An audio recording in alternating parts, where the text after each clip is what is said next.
यही दो चीजें होती है ना, एक तो तारीफ जितनी मिले उतनी कम है, और कलेक्शंस, और वो आपको एक तरह से एक वैलिडेशन देती हैं कि लोग फिल्म को पसंद कर रहे हैं। मुझे लगा कि यार बस इसके बाद थोड़ा ठीक है, कामयाबी मिल रही है, लेकिन मुझे कुछ नया करना है, कुछ अलग करना है। जब उन्होंने मुझे स्क्रिप्ट सुनाई आतिश की, तो मुझे लगा यार ये बढ़िया कैरेक्टर, ये मैंने कभी ना तो प्ले किया है, उसके अलग अलग फेजेस हैं। यही एक उम्मीद थी कि फिल्मों, जो आप फिल्म बनाते हैं, जो आप किरदार प्ले करते हैं, एक्सपेक्टेशंस होती हैं, स्पेशली टाइगर जैसा बड़ा ब्रांड, और लोगों की एक्सपेक्टेशंस बहुत हाई थी।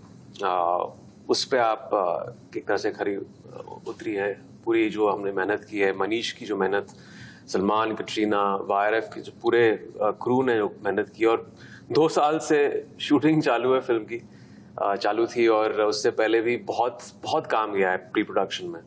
तो आई थिंक अल्टीमेटली सब लोगों की जो मेहनत रंग लाई रिलीज के बाद, और मैं बड़ा खुश हूँ।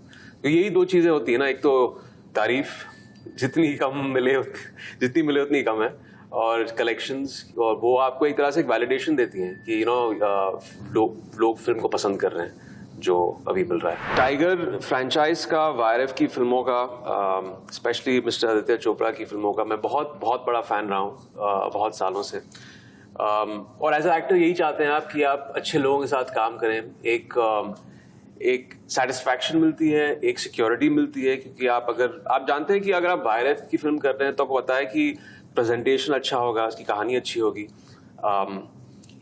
मार्केटिंग फिल्म की अच्छी होगी, और अल्टीमेटली ऑडियंस को वो एक एक्सपीरियंस मिलेगी एक वायरफ फिल्म के जरिए। थोड़ा वक्त लग गया, 20 साल लग गए, लेकिन जी आपका मैंने शुरुआती दौर भी देखा, आपका फुटपाथ से लेके टाइगर तक जी, जो शुरुआत में आपकी जो इमेज थी वो बिल्कुल लवर बॉय, उस इमेज से आप एक टाइम तक बाहर नहीं निकलते। जी कैसे इसका ट्रांसफॉर्मेशन हुआ, कैसे आप इससे बाहर निकले, कहाँ से ये मोड़ आया, क्या? देखिए, हमारी इंडस्ट्री में तो ये एक नियम है, जब कोई चीज चलती है एक इमेज के हिसाब से हो, या लोग उसको उस हद तक लेके जाते हैं जहां तक उसको पूरी तरह से निचोड़ नहीं रहे। तो मेरे साथ भी ऐसे ही हुआ था, एक इमेज था और वो अपना एक पर्पस सॉल्व कर रहा था, फिल्में चल रही थी टचवुड, एंड प्रोड्यूसर्स ने जूस आउट किया उस चीज को, ऑडियंस ने उन कैरेक्टर्स को और फिल्मों को सराहाया। लेकिन मुझे लगा कि यार ये आई थिंक 2012 की बात है, 2013 की बात, मुझे लगा कि यार बस इसके बाद थोड़ा ठीक है, कामयाबी मिल रही है, लेकिन मुझे कुछ नया करना है, कुछ अलग करना है, क्योंकि इसी अगर छवि में चलता रहा तो मैं जिंदगी भर तो ऐसा नहीं कर पाऊंगा, और एक सैचुरेशन पॉइंट आ जाता है। It's the law of diminishing returns. फिर आपको वो कामयाबी थोड़े सालों के बाद नहीं मिलेगी, अगर ऑडियंस को लगेगा कि यार बस हो गया, बहुत देख लिया ये। तो वो ट्रांजिशन अच्छा था, थोड़ा टफ भी था, क्योंकि ऑडियंस भी आपको देखना चाहती है उस चीज में, लेकिन आप उनको कुछ और पेश कर रहे हो। बट फाइनली आई थिंक, जैसे कहते हैं ना कि एवरीथिंग मेक्स सेंस अल्टीमेटली। लोगों को आपका काम तो दिखता ही दिखता है, अल्टीमेटली आपको आगे जाके उस चीज का फायदा होता है, जो आई बिलीव मुझे अब हो रहा है।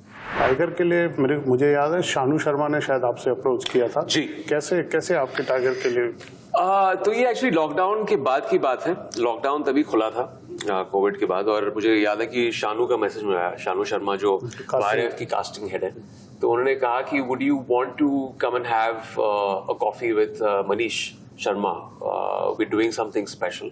और मैंने मनीष की फिल्में देखी थी, मैं उनका बहुत बड़ा फैन था, सो आई सेड व्हाई नॉट। अगले दिन यहाँ आ गया वायरफ में, और मनीष ने मुझे कहा कि पहले सिर्फ यही चीज कही कि we are looking at casting for the antagonist for the next tiger.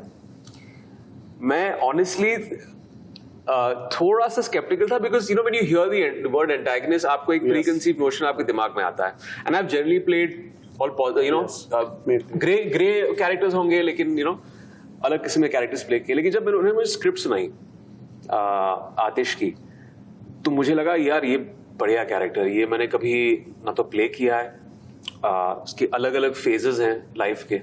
ज्यादा नहीं देना चाहता हूं मैं, लेकिन बहुत सारे ऑडियंस मेंबर्स हैं जिन्होंने देखा नहीं होगा ये, बट एक डेप्थ मुझे दिखाई दिया उस कैरेक्टर में, एक बारीकी, एक न्यूएंस दिखाई दी उस कैरेक्टर में, जो मुझे बहुत बहुत अच्छी लगी।